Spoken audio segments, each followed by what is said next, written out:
Sunan Kalijaga memberikan legacy atau warisan-warisan penting dalam tuntunan berdakwah. Yang pertama adalah beliau menerapkan dakwah yang merangkul, bukan memukul, mengajak tanpa mengejek. Assalamualaikum warahmatullahi wabarakatuh. Teman, sahabat, bolo, konco semuanya, kita kembali lagi di konten yang sama ya, filosofi Jawa, tapi dengan satu perspektif yang berbeda. Ini emang ada-ada aja idenya emang. Oke, kita hari ini banyak sekali menerima informasi baik dari secara langsung, ngobrol, ngopi, nongkrong, atau setiap informasi itu masuk ke HP kita. Kontennya macam-macam. Ada joget-joget, ya, ada menari, dan ada juga di situ dakwah. Dakwah pun ada macam-macam. Ada dakwah yang kita rasa lembut, halus, ya. Ada yang kita rasa kok agak keras, hingga mungkin yang ada isinya penolakan dan lain sebagainya. Nah, saya akan menyoroti poin yang ketiga tentang berdakwah.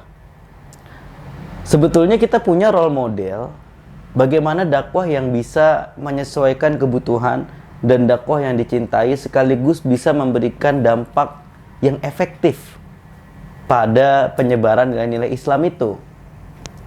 Setidaknya teman-teman semua harus mengerti bahwasannya dalam proses berdakwah itu ada 3 komponen utama. Pertama ada da'i, yang kedua ada mad'u, dan yang ketiga ada tariqah. Atau secara metode ada bilhal, bil kitabah, bil lisan. Atau dibalik lah, bil lisan, bil hal, bil kitabah. Pertama, unsur dalam dakwah itu ada da'inya, ya. Ada yang ngajak, ya nggak mungkin kan disebut dakwah nggak ada yang ngajak, itu nggak mungkin. Ada mad'u, ada orang yang diajak. Kalau orang jualan ya mesti ada pembelinya, mesti ada customernya. Dakwah pun juga begitu. Ada yang mengajak, ada yang diajak. Tetapi yang menjadi sorotan penting adalah pemasarannya seperti apa, sellingnya seperti apa. Kalau misalkan barang, terkadang kalau salesnya jago, dia akan bisa membuat orang yang tadinya nggak butuh untuk beli jadi beli.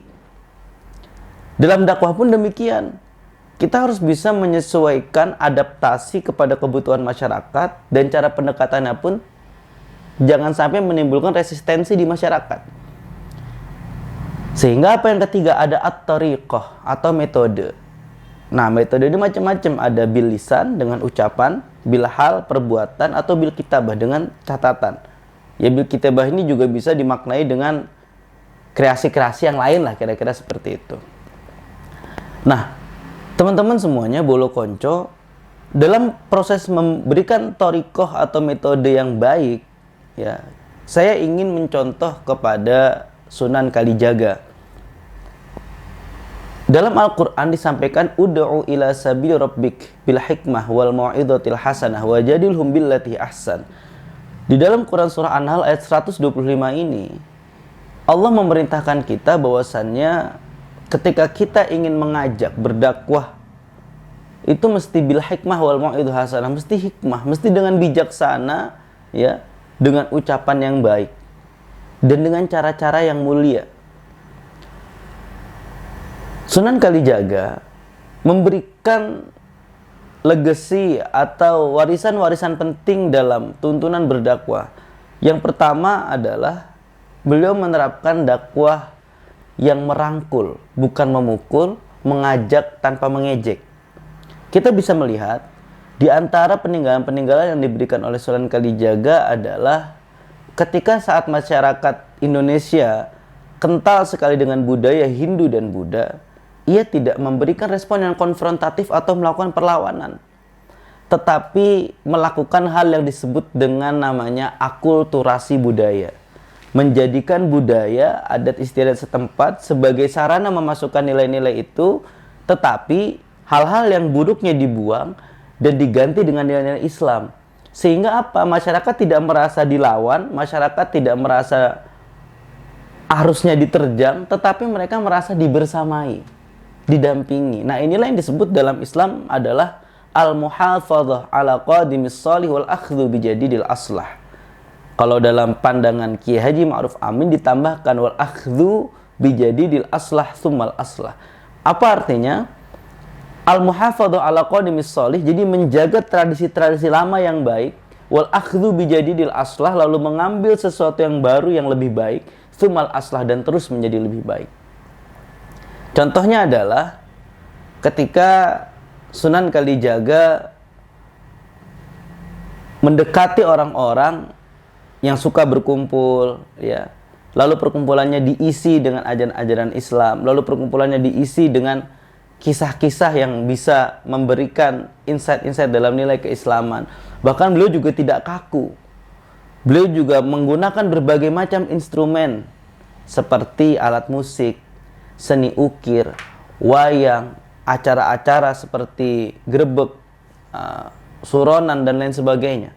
Ini menunjukkan bahwasannya dai selain harus memiliki kapasitas keilmuan yang mumpuni, yang kedua memiliki teladan khuluqiyah, teladan yang baik secara perilaku, dan yang ketiga dai juga mesti memiliki kreativitas. Dalam konteks kekinian, sekarang diterjemahkan dengan berbagai macam hal. Misalkan ini, saya berbicara dengan teman-teman semua melalui video ini adalah bentuk menyesuaikan dakwah dengan zaman. Kalau tidak, maka kemanfaatannya mungkin hanya sebatas di ruang lokal, hanya sebatas di sekitar rumah. Tetapi dengan video ini, kalau teman-teman menyebarkan ke saudaranya tanpa hadir bertemu saya pun sudah bisa menikmati video dengan konten-konten keilmuan gitu. Itu adalah bagian daripada menyesuaikan, bilhal namanya. Nah, Sunan Kalijaga juga selain menjadi seorang dai, secara halnya, secara perilakunya, beliau dikenal sebagai keturunan bangsawan tetapi sangat merakyat. Meskipun ia keturunan dari kerajaan, tetapi ia tidak suka memakai pakaian-pakaian yang menimbulkan sosok bahwa dia adalah bangsawan, tidak. Ia memakai pakaian sebagaimana dipakai oleh rakyat. Dia berbaur dengan rakyat. Sehingga yang rakyat lihat kepada Sunan Kalijaga bukan sebagai pendakwah saja, tetapi sebagai bagian dari mereka. Inilah saya rasa mengapa para dai, para ustadz juga perlu turun ke tongkrongan misalkan. Perlu turun ke berbagai tempat untuk mendengar langsung. Karena kita tidak mungkin loh bicara tentang zakat, bicara tentang infak sedekah, sedangkan orang yang kita bicarakan mad'unya untuk makannya sendiri saja sulit. Itu kan tidak relevan jadinya. Tidak pas. Nah, disinilah poin pentingnya. Dan yang kedua, Sunan Kalijaga juga memiliki rasa toleransi yang besar. Kalau dalam beberapa sunan-sunan yang lain, ada satu istilah yang cukup bagus, ya. Kita harus mengambil ikan di sungai tanpa membuat airnya keruh. Tetap tenang, ya. Maksudnya apa? Jangan sampai ketika kita mengambil sesuatu malah menimbulkan hal yang tidak disenangi. Nah, inilah yang disebut dalam kaidahnya adalah at-thariqah ahammu minal maddah. Terkadang metode itu lebih penting daripada sesuatu yang ingin kita sampaikan. Tujuannya baik nih. Ingin mengamalkan Islam, ingin menyebarkan nilai Islam, tapi dengan cara yang tidak islami. Dengan cara menyakiti orang lain, dengan cara mengancam, dengan cara menebarkan ketakutan. Justru ini menjadi hal yang tidak baik dan akan mencoreng citra Islam itu sendiri. Makanya at-thariq ahammu minal maddah. Bahkan ada satu tradisi yang cukup bagus, ya, grebek itu dilakukan dalam acara tahunan, ya, terutama pada saat Maulid Nabi.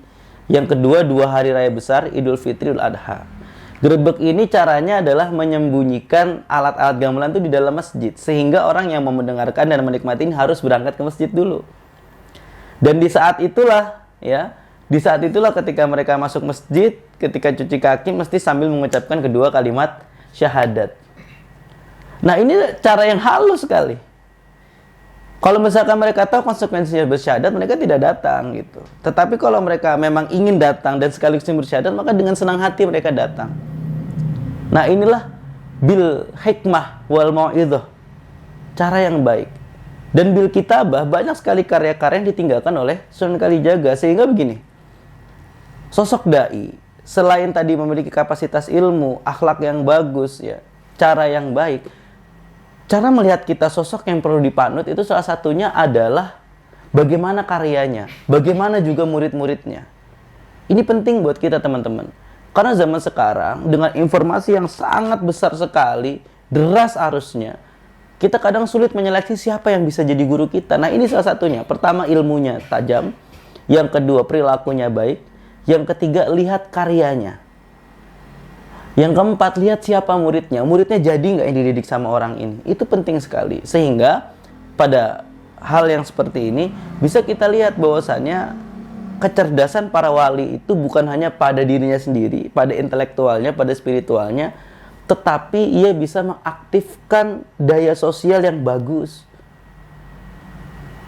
Kalau misalkan kita melihat hal seperti ini, maka kita akan menjadi pribadi yang lebih luas. Pribadi yang bisa memberikan kemanfaatan. Pribadi yang bisa menyesuaikan, adaptif, inovatif.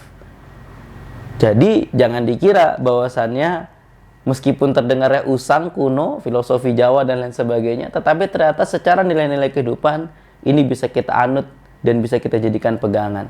Jadi itu teman-teman, bagaimana cara kita menyampaikan pesan kepada orang lain, bagaimana cara kita memilih siapa guru kita, bagaimana cara kita melakukan proses dakwah yang baik. Semoga ada manfaatnya. Silahkan berdakwah dengan cara kita, dengan upaya yang bisa kita mampu, sehingga kita bisa memaksimalkan apa yang Allah perintahkan kepada kita. Kita juga bisa memaksimalkan efektivitas dan kontribusi kita dalam menyebarkan nilai-nilai Islam. Wallahul muwaffiq ila aqwamit thoriq. Wassalamualaikum warahmatullahi wabarakatuh.